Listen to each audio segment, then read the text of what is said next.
33절에서 37절까지입니다.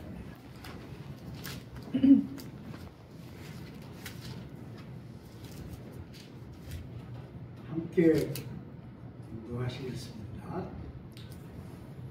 또 옛사람에게 말한다. 헛맹세를 하지 말고 내 맹세한 것을 주께 지키라 하였다는 것을 너희가 들었으나 나는 너희에게 이르노니 도무지 맹세하지 말지니 하늘로도 하지 말라.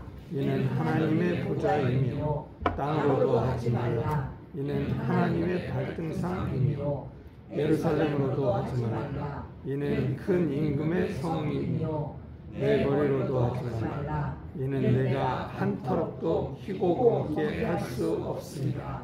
오직 너희 말은 옳다 옳다 아니라 아니라 하라. 이에서 지나는 것은 악으로부터 나옵니다. 아멘. 거룩하신 하나님, 저희에게 이 기회를 주심을 감사드립니다. 이 좋은 세상, 이 풍요한 세상, 그러나 이 세상 속에는 좋음과 풍요함이 오히려 괴로움이 되는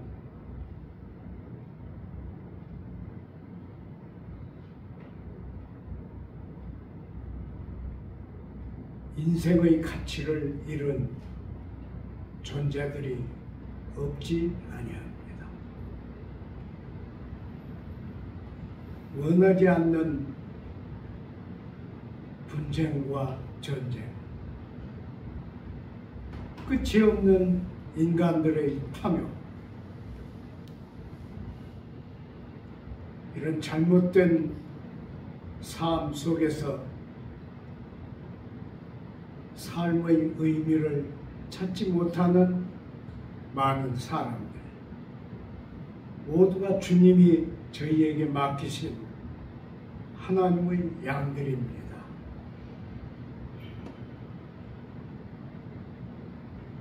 주님의 몸과 주님의 피에, 언약의 피에 참여한 저희가 주님의 양들을 돌보는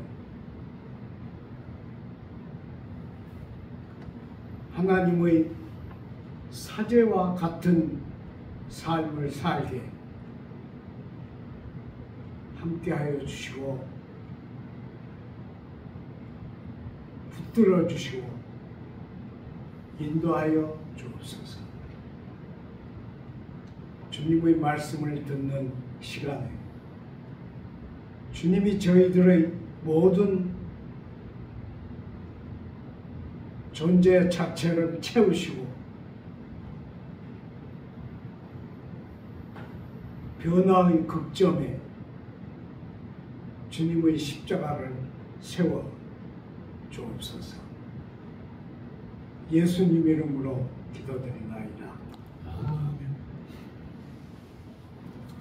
이제 우리가 금년 마지막 해를, 마지막 달을 맞았습니다. 사실은 지금은 대강절입니다. 그래서 주일학교가 있는 교회, 또 청년부, 고등부가 있는 교회는 지금 한참 바쁠 때입니다. 저는 이 대강절 때 무슨 말씀을 드려야 할까 그런 생각을 하다가 12월은 1년을 회개하는, 1년을 통틀어 그걸 짓게 하는 달이라는 생각을 가졌습니다. 그래서 예수님의 첫 번 말씀 마태복음을 듣겠습니다. 마태는 예수님이 오신 것을 이스라엘 나라의 회복으로 보았습니다.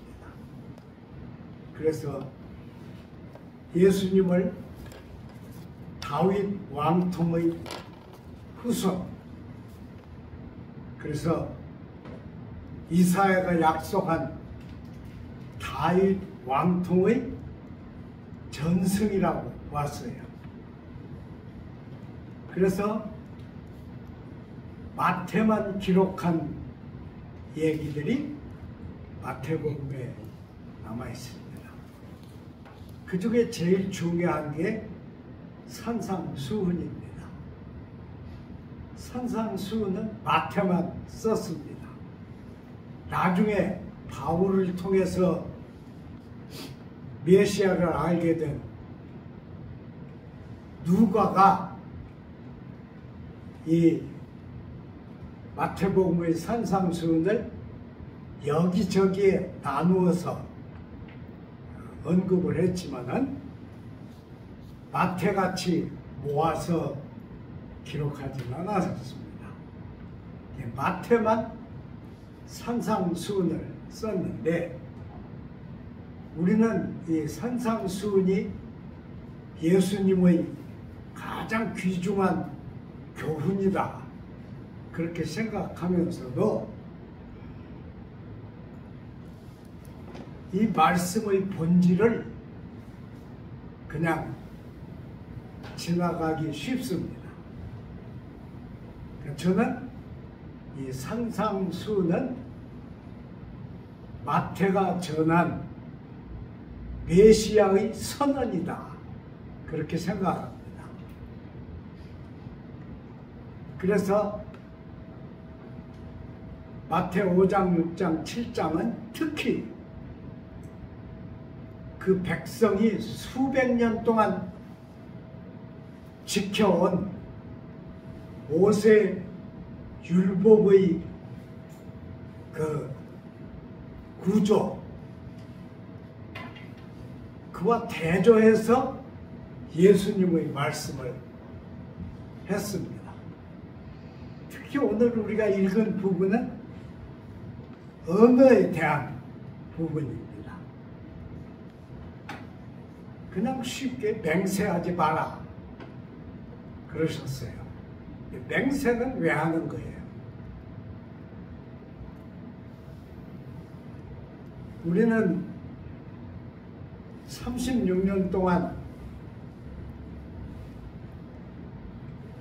우리 땅을 잃어서 일본 사람들 밑에서 살았습니다. 그때 저는 태어났습니다. 그래서 맨 처음에 배운 것이 일본을 향한, 일본 천황을 향한 맹세였습니다. 일본 천황이 한 말은 종이에 쓰였지만은 그냥 이렇게 들고 다니지 않았어요. 그것은 특별히 천황의 말을 담는 귀한 그릇이 있습니다. 거기에 담아서 가장 지위가 높은 사람이 자기 머리 위에 받들고 나오면 온 백성은 허리를 굽히고 머리를 굽혀서 그걸 받았습니다. 그리고 학교에서 그걸 읽으면 교장이 있고 학생들은 머리를 숙이고 들었습니다. 그게 맹세예요. 천황을 향해서 우리의 생명과 모든 걸 바친다. 그게 맹세입니다. 그래서 아무리 시골 학교라도 학교에 천황의 말을 보관하는 가든을 만들었어요. 언덕을 만들고 나무를 심고 특별한 나무를 심고 정원을 꾸몄습니다. 그리고 거기에 천황의 말을 보관하는 자리를 만들었어요. 웃기죠? 근데 우리는 정신없이 그것이 옳은 줄 알고 학교에 가서 거의 한 달에 한 번씩 처남의 말을 듣고 맹세를 했습니다. 근데 이스라엘 백성이 한 맹세는 좀 다릅니다.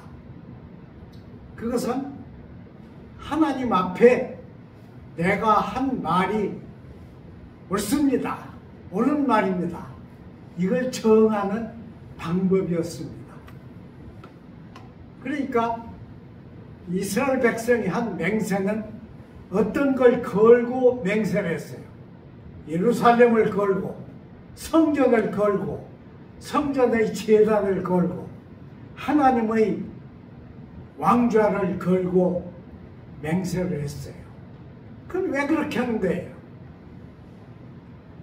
자기 말이 온전하다는 것을 다른 힘을 빌려서 증언하는 것입니다. 그게 맹세였어요. 그래서 거짓을 정당화하는 사람들이 맹세를 했습니다. 그것을 예수님은 하지 말라고 그랬어요. 아무 것으로도 하지 마라. 맹세를 하지 마라 그랬습니다. 그러니까 거짓을 정당화하는 행위를 절대로 하지 마라.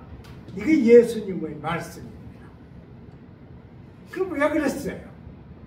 너희 말은 옳다 옳다 아니라 아니라 네이 네이 우 그렇게만 썼어요.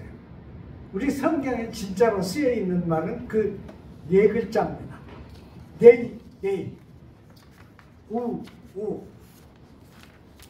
그러니까는 아니라 아닌 것은 아니라 긴 것은 기라 옳은 건 옳다. 그러니까 시비죠. 부정은 부정, 긍정은 긍정. 그것만 하라 그랬어요, 예수님은. 근데 이 말을 예수님의 산상수훈을 듣는 사람들이 알아들었을까요? 전 그렇게 생각하지 않습니다. 못 알아들었을 거예요.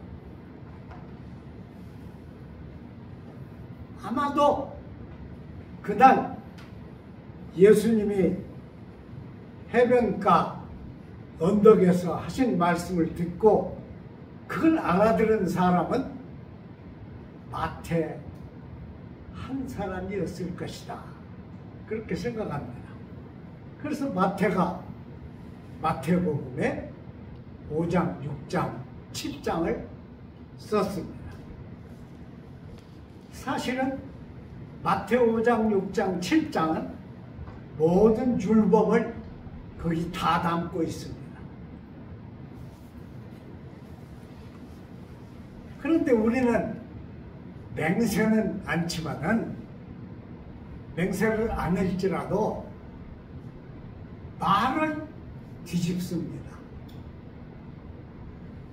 아닌 것을 억지로 주장해요. 반드시 긍정해야 할 것도 부정합니다. 그런데 그러면서 자기 이익이 생깁니다. 세상은 그래요. 그러면서 자기 이익이 생깁니다. 그러니까 그 방편을 사용하는 것이죠. 저는 나중에 예수의 제자가 된 바울이 이 예수님의 말씀을 가장 깊이 이해했다고 생각합니다. 그래서 바울은 모든 지역에 써보낸 모든 편지에 다 언어에 대한 얘기를 썼습니다. 저는 특히 바울이 고린도 교회에 써보낸 편지 중에 고린도 교인들이 세상 말이 아닌 다른 말로 하나님께 말하고 싶었다는 걸 바울이 이해했다. 그 바울의 이해, 고린도 교인들이 가졌던 행위에 대한 바울의 이해에 대해서 이즘에 많이 깨닫게 됩니다. 바울은 그걸 반대하지 않았어요. 반대 의향도 있었지만 반대하는 말은 한마디도 안 했습니다. 왜 그랬을까? 바울 자신도 하나님께 기도를 할 때 내가 하나님께 드리는 이 말이 세상에서 많은 기회에 여러 번 거듭거듭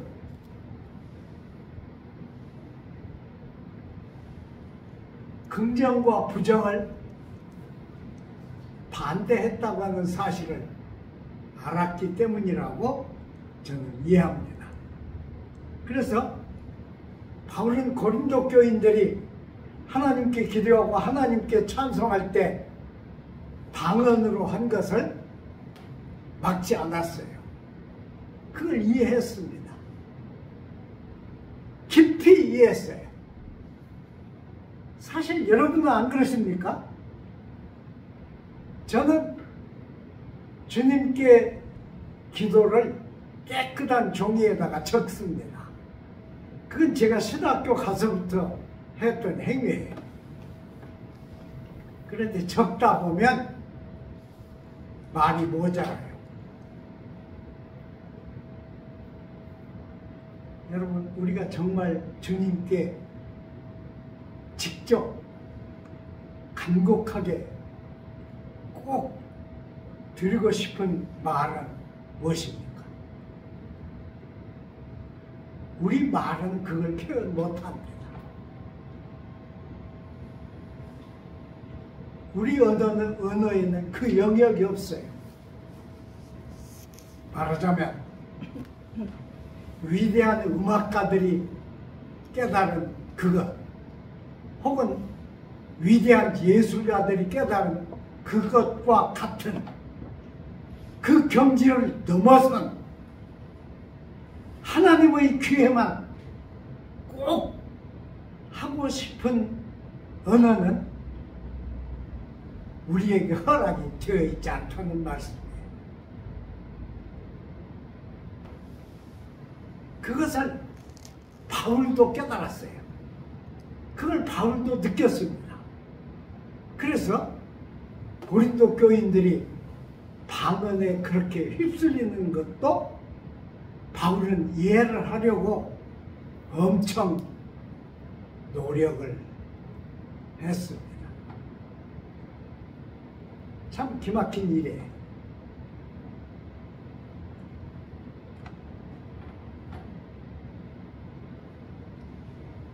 저는 이런 생각을 하는데요. 우리가 하나님께 드린 기도들을 우리는 다 잊어버립니다. 만일 그것이 하나님 나라에 다 차곡차곡 쌓여 있다면, 그리고 제가 이 세상을 다 살고 하나님 앞에 갔을 때 하나님께서 그 기도들을 제 앞에 내놓으신다면 제 마음이 어떨까요?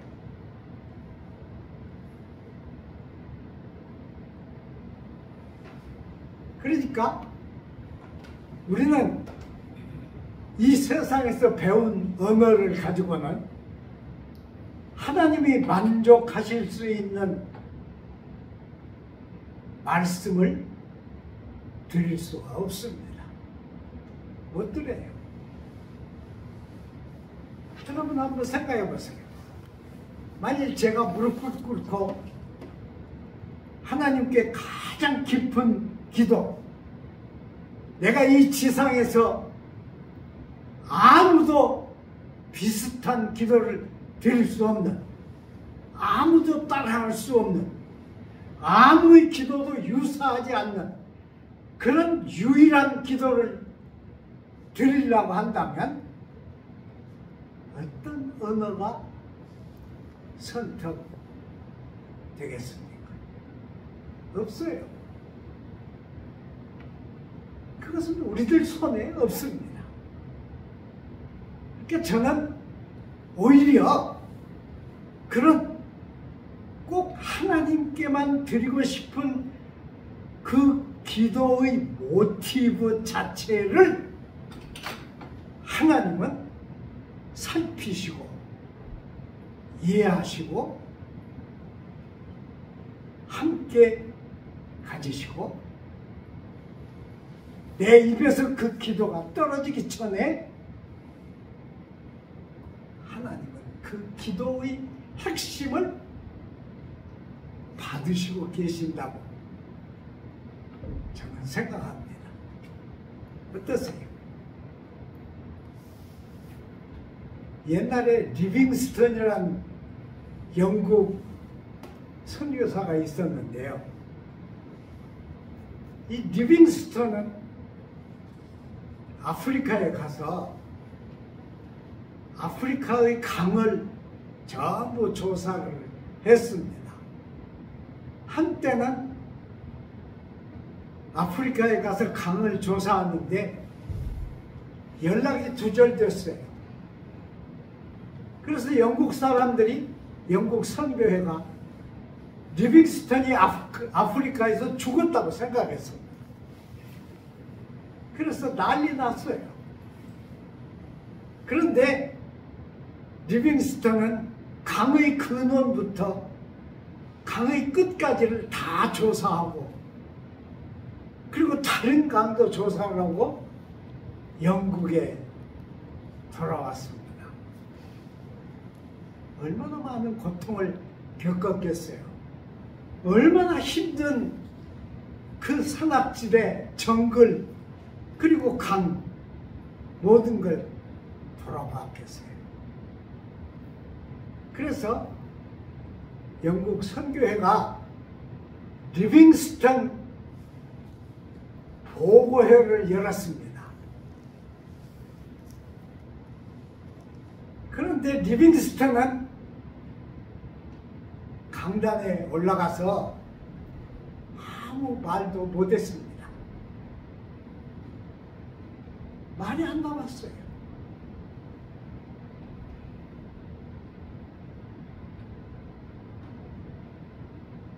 그런데 그때 모인 모든 청중은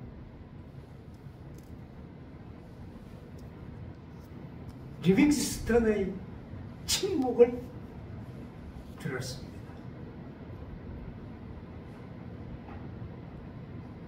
무슨 말인지 다 알아들었어요. 뭘 말하려 하는지를 알았습니다.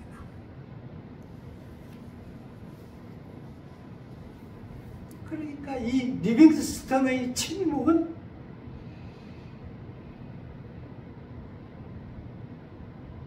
고함소리나 즐거운 우스갯소리나 그 어떠한 설명의 얘기보다 핵심을 전한 것이었습니다. 아마 예수님도 그러셨을 것이고 바울도 그랬을 거예요.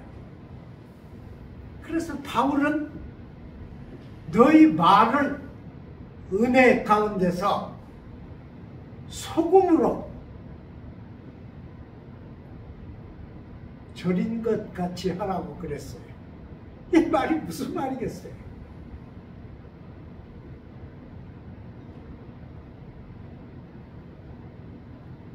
그걸 다른 데서는 언어의 대속이라고 그랬습니다. 언어의 대속.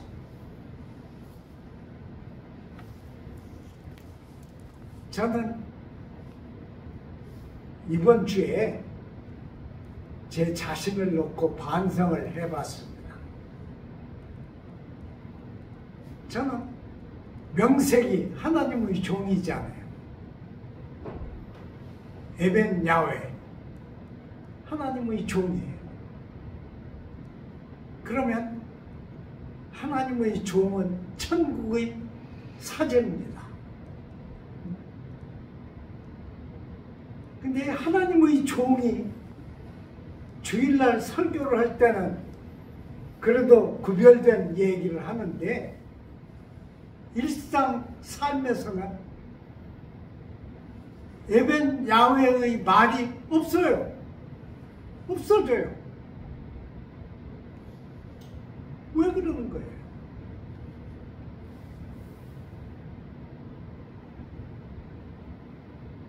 그래서 많은 반성을 했습니다. 제가 일생 동안 한 설교를 원고로 모으면 아마 한 짐이 될 겁니다. 저는 주님께 성경 본문은 자주 쓰더라도 똑같은 설교는 절대로 하지 않겠습니다. 그렇게 약속했어요. 그래서 늘 그렇게 다른 설교를 했습니다. 그러면 어쨌다는 거예요? 모든 설교가 하나님 나라의 주변을 살살 도는 말의 장난에 불과합니다.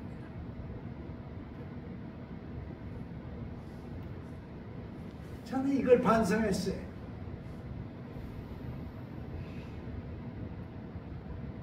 하나님이 인간에게 주신 선물 가운데 최고의 선물이 언어입니다.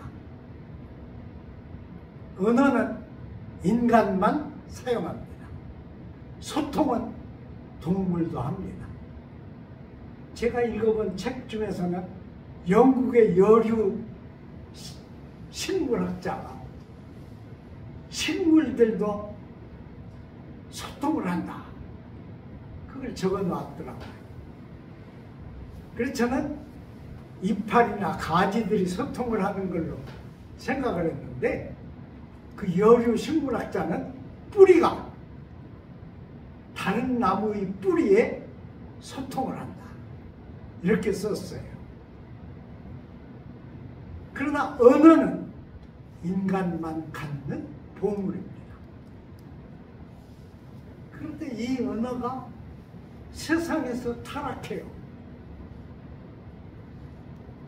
그리고 일생 동안 우리는 그 타락한 언어들을 사용합니다. 참 불행한 일이죠. 가장 가까운 사람끼리 우리는 사랑을 말합니다. 그런데 그 사랑이라는 말 자체 속에도 곰팡이는 띕니다.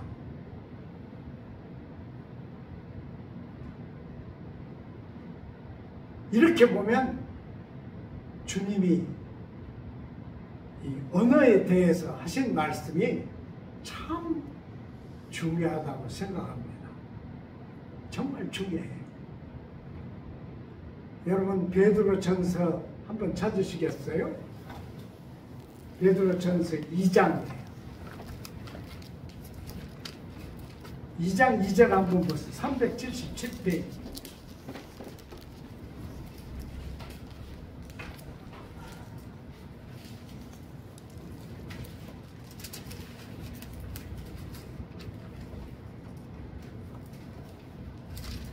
찾으셨어요? 베드로전서 2장 2절.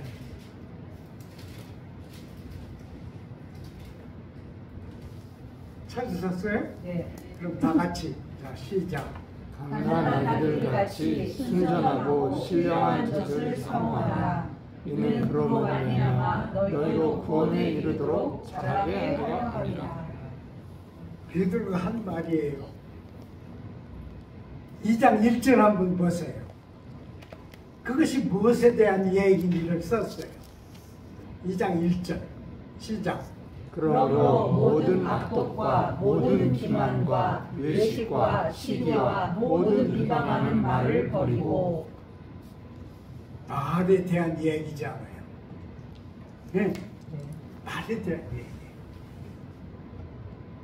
2장 5절을 한번 보세요. 2장 5절 시작. 너희도 산 돌같이 신령한 집으로 세워지고 예수 그리스도로 말미암아 하나님이 기쁘게 받으실 신령한 제사를 드릴 거룩한 제사장이 되시리라. 거룩한 제사장이 되라고 그랬어요. 우리 신자들에게. 베드로는 그렇게 위대한 학자 아닙니다. 그런데 그는 메시아 안에서 사는 사람들은 말을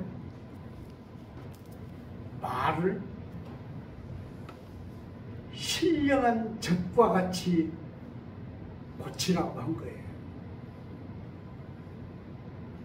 그리고 모든 신자들이 이 말을 하나님께 드리는 신령한 제사장 같이 하라고 그랬어요. 얼마나 대단한 이야기예요. 저는 이 성경을 읽으면서 깜짝 놀랐어요. 그 무식쟁이 베드로가 어디서 이것을 얻었을까? 그 어부 출신 베드로가 어디에서 이 지혜를 얻었을까?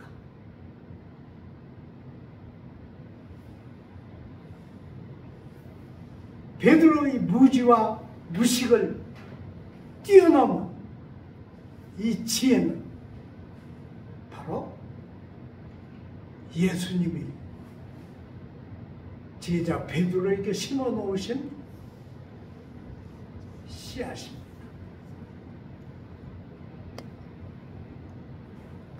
우리들은 예수님께 드릴 수 있는 것이 아무것도 없습니다.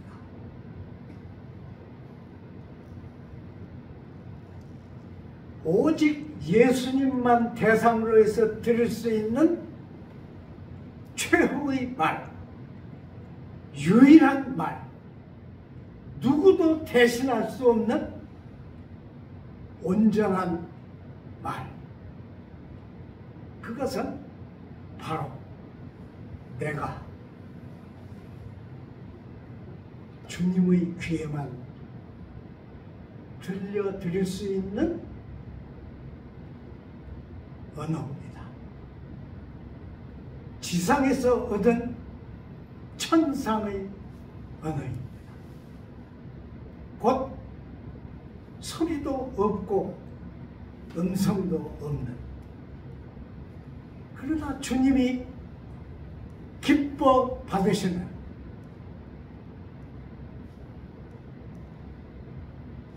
대강절 때 주님께 드릴 선물, 신령한 제사장들의 제사, 곧 언어입니다. 기도하겠습니다. 하나님 아버지, 저희가 동물로 태어나지 않고 인간으로 태어나게 하신 은혜를 감사드립니다. 인간 중에서도 신자가 되게 하신 은총을 감사드립니다. 신자 중에서도 특히 주님을 사랑하고 주님의 말씀을 그 무엇보다도 소중히 여기는, 존중히 여기는 신자로 구별하여 주신 것을 감사드립니다. 우리 삶 속에 주님의 말씀이 살아 움직여서 우리가 세상 사람이지만은 주님의 종으로, 주님의 지체로, 주님의 얼을 가진 주님의 사람으로 굳세게 서도록 함께하여 주옵소서. 예수님 이름으로 기도드리나이다.